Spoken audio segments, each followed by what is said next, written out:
You are not broke because you don't make enough money. You are broke because somewhere in the first 10 years of your life, your brain installed a financial thermostat, a fixed temperature it will fight, sabotage, and lie to keep you at.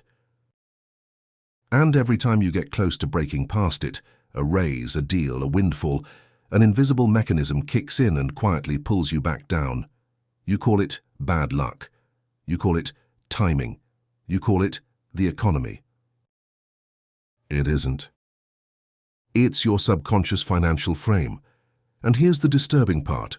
The harder you consciously push for more, the harder this hidden system pushes back to protect the number it thinks is safe. You are in a war with yourself, and until today, you didn't even know the enemy existed. So today I'm going to show you the exact wiring that keeps millions of intelligent, hard-working people permanently one step behind their own potential. And more importantly, the 6 mechanisms to rewire it. Before we go deeper, if you're the kind of person who refuses to stay average, subscribe now. This channel is built for people rewiring their mind for status, control, and money. Hit like so this reaches the men who actually need to hear it. Now let's dissect the machine. Here's what almost no one tells you about money. Your brain does not process wealth as a number. It processes it as an identity temperature, a level of normal it decided was safe before you could even do multiplication. 2 forces set that temperature. The first is confirmation bias. Your brain is not a truth machine, it's a consistency machine. Once it decides, I'm someone who struggles with money, it will scan every experience, every opportunity, every conversation, and unconsciously filter for evidence that proves it right. It literally deletes the data that contradicts your financial self-image. A door opens, and you don't even see it, because your brain has already decided that doors don't open for people like you. The second is calibrated stress tolerance. As a child, you watched how the adults around you felt about money, not what they said, what their nervous system did. The tension at the dinner table, the silence when a bill arrived, the way a parent's jaw tightened when the topic came up. Your limbic system recorded that emotional temperature and locked it in as, this is what money feels like. You didn't choose it. You absorbed it before you had the words to question it. So when money flows toward you now, your nervous system doesn't feel joy, it feels unfamiliar. And to the primitive brain, unfamiliar equals dangerous. So it sabotages. Quietly, elegantly, you overspend, you self-doubt, you forget to send the invoice. You pick the safe job over the bold move. You find a reason to blow up the deal right before it closes. You are not lazy. You are not stupid. You are thermostatically regulated. Now here are the 6 mechanisms to break the thermostat. Mechanism 1. Expose the thermostat. You cannot change a setting you can't see. Sit down and answer one brutal question. What is the exact amount of money that makes you uncomfortable to have? Not to earn, to have sitting in your account. Most people have a hidden ceiling. 10,000, 50,000. For some, it's $500. The moment they cross it, an itch appears, a need to spend, a convenient emergency. The car breaks down, a friend needs a loan. Suddenly the surplus evaporates and the brain sighs in relief, back to safe territory. Write that number down. That is your thermostat setting. That is the number your subconscious has been defending your entire adult life with a discipline it never applied to building wealth. The predator move here is simple. Naming the mechanism strips it of power. The unconscious pattern only works in the dark. The moment you say, this is my programmed ceiling, not reality, you've created the first crack in a wall you didn't know was there. Mechanism 2. Rewrite the evidence file. Remember confirmation bias. Your brain deletes evidence that contradicts your money identity, so you're going to force-feed it new evidence. Every single day, document one piece of proof that you are financially capable, a skill someone paid for, a problem you solved, a negotiation you won, a dollar you earned in a way that surprised you. Write it down. Make it undeniable. This isn't positive thinking. Positive thinking is decoration. This is data injection. You are manually overriding the filter, feeding the consistency machine a new pattern to obsess over. Do this for 30 days and your brain starts scanning for opportunity instead of scanning for threat. The same world that looked closed starts revealing doors that were always there. The high-status individual doesn't wait to feel wealthy. He builds the evidence file until his brain has no choice but to update the identity. He engineers the belief through proof, not hope. Mechanism 3. Decouple money from stress. Here's the trap. You inherited a nervous system that fires stress the moment money enters the frame, even good money. So the wealthy feel calm around money, and you feel activated. And people can smell activation. Clients sense it, bosses sense it, negotiators sense it across a table without a single word being spoken.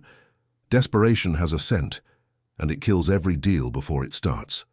The moment you need the outcome too badly, you've already lost leverage. The fix is physiological, not mental. You can't think your way out of a nervous system response.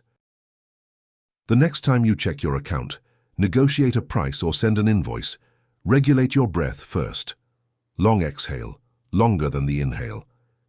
Do it before the financial action, not after.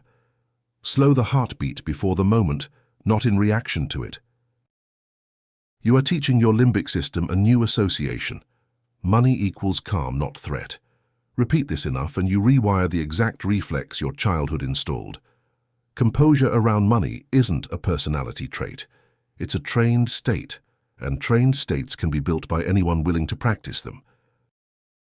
If this is rearranging how you see your own mind, that's the point. Subscribe and drop the word thermostat in the comments so I know you understood the mechanism. Let's finish the rewiring. Mechanism 4. Raise your reference group. Your financial thermostat is calibrated by the 5 financial temperatures closest to you. Your brain treats the income and habits of your inner circle as the definition of normal and safe. If everyone around you is at 50 degrees, going to 90 feels like betrayal, like you'll lose belonging, like you'll become a stranger to your own tribe. And the brain will always choose belonging over money, every time. Survival wired us that way because for most of human history, exile from the group meant death. So you engineer new references. You don't have to abandon anyone, but you deliberately expose your mind to people operating at a higher financial temperature through their content, their rooms, their conversations, their books, the standards they refuse to lower. The moment a higher number becomes familiar, your thermostat starts drifting upward on its own. You don't have to force it. Proximity does the work. What surrounds you programs you, and the man who controls his environment controls his ceiling. Mechanism 5. Kill the scarcity language.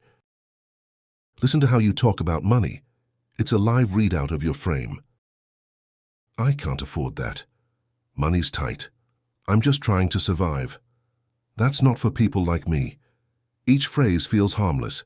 Each one is a bullet aimed at your own future. Every one of those sentences is a command to your subconscious. Language isn't describing your reality. It's programming it. The reticular activating system, the part of your brain that decides what you notice, obeys your words like a soldier obeys an order. Speak scarcity and it hunts for scarcity. Speak limitation and it builds walls to match your words. Replace the reflex, not with fantasy, with power-neutral framing.